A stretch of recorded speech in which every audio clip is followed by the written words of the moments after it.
आज आपल्याला वांग्याची शाकभाजी करायची आहे आणि आपण वांग्याच्या शाकभाजीसाठी चूल बी पेटवलेली आणि आता आपल्याला वांगी कापायची।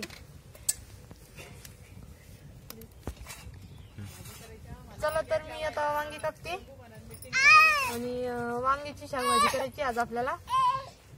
हे 4-5 वांगे आणि 2 बटाटे आणलेले। वांगे बी मस्त आहे ताजे ताजे।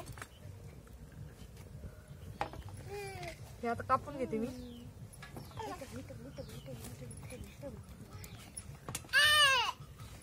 वांग्याच्या शाकभाजीसाठी आपण असे आडे वांगे बारीक बारीक वांगे कापू राहिलो आणि कवळे जर वांगे असले लहान लहान तर उभी बी अशी बी कापायला चालते। तर आपण इधर मोठे वांगे ते आपण छोटे छोटेच कापून घेऊ। आणि 2 बटाटे बी आणलेले मी त्याच्यात वांगे शाकभाजी मध्ये आणि ते 2 बटाटे कापणारे। सोनपापडी नको ना बाई, काय करते तू अशी? हा, तुला वांग्याची भाजी खायची ना? चांगला आहे ना? असे बटाटे कापून घेते मी आणि वांग्याच्या भाजीमध्ये मिक्स बटाटे पण चांगला होते खायला। भाजीमध्ये बटाटे जर टाकला ना एकदम भारी शाकभाजी होती। हे 1-2 बटाटे कापून राहिले मी त्याच्यामध्ये टाकायला।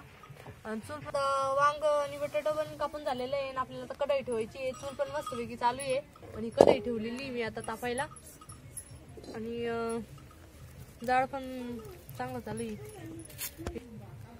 या वांग्याला आणि बटाट्याला धुवून घ्यायला तर मी याच्यामध्ये पाणी टाकते आणि चांगले असे धुवून घ्यायला होते।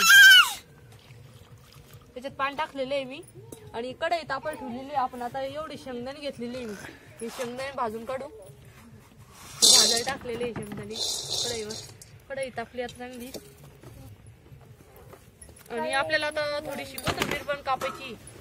मी कोथिंबीर घेतलेली आहे, मी कोथिंबीर कापते।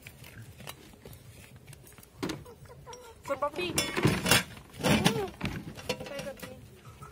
हे कोथिंबीर कापून घेते मी आता मस्त वेगळी। पाणी टाकले याच्यात? हा, वांगी धुवून घ्यावं लागत बाई। नको राहू दे। जर टाकली ना एकदम भारी भाजी लागते आपली। कोथिंबीर किती मोठी टाकू शकतो।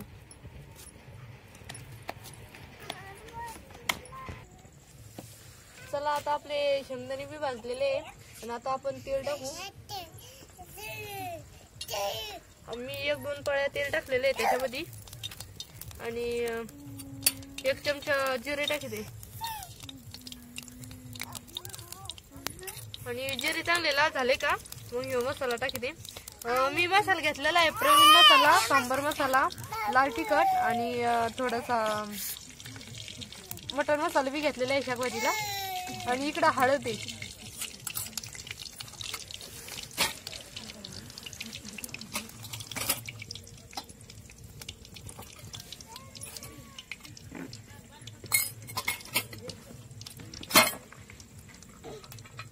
आणि आता जिरे बी चांगले लाल झालेले आहे।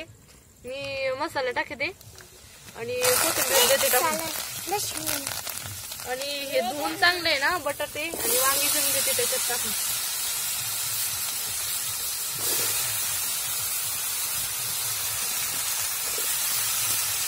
सोनपापडी आणि याला चांगला समज घालून घेते याला ना।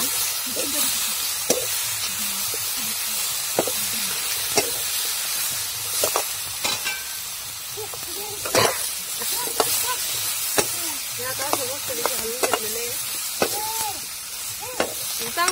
आणि चला आता मी याला चांगलं परतू घेतलेलं आहे मस्तपैकी मसाल्यामध्ये आणि आता याला चांगलं शिजून घ्यायला आपल्याला पाणी टाकावं लागेल। मी आता याच्यामध्ये पाणी टाकते, पाणी टाकून दे याच्यामध्ये आता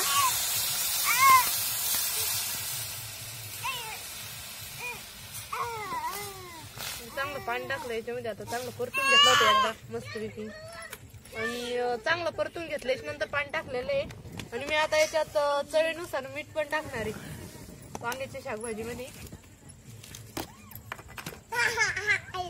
आता मी याच्यामध्ये 1-1.5 चमचे मीठ टाकणार आहे। हे बघा मी मीठ टाकून राहिले।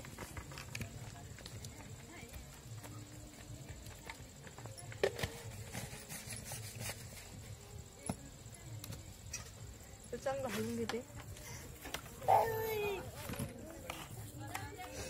चला तर आता आपल्या भाजीला कडे उस्तरी ना मी लसूण आणि शेंगदाणे खलबत्त्यामध्ये चांगलं कुटून घेते बारीक.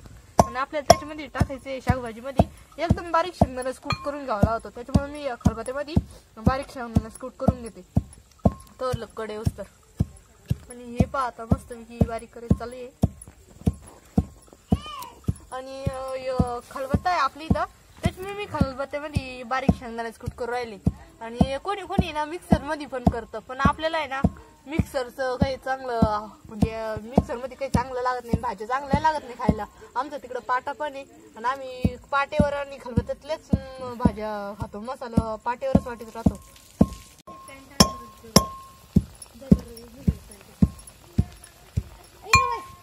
तर आता आपला शेंगदाण्याचा कूट बी बारीक झालेला आहे आणि आता आपण काढून घेऊ.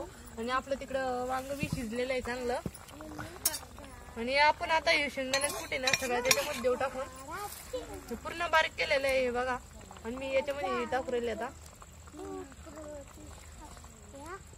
सगळं टाकून घेते.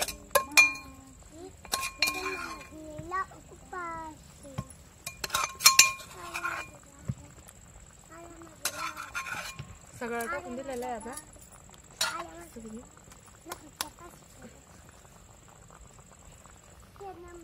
बघा.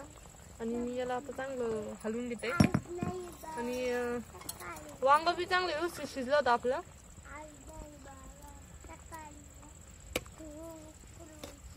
चांगलं मस्तपैकी आता वांग्याची शाकभाजी झालेली आहे आपली. आणि याला आता उकळी आली का आपण लगेच खाली काढून घेऊ.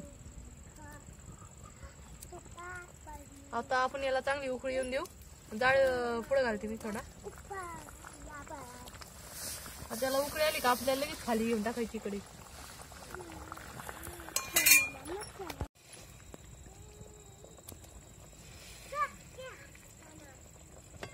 चला तर आपली वांग्याची शाकभाजी बी झालेली आहे आता. आणि तुम्हाला वांग्याची शाकभाजीचा व्हिडिओ कसा वाटला ते नक्की तुम्ही कमेंट मध्ये सांगा. धन्यवाद.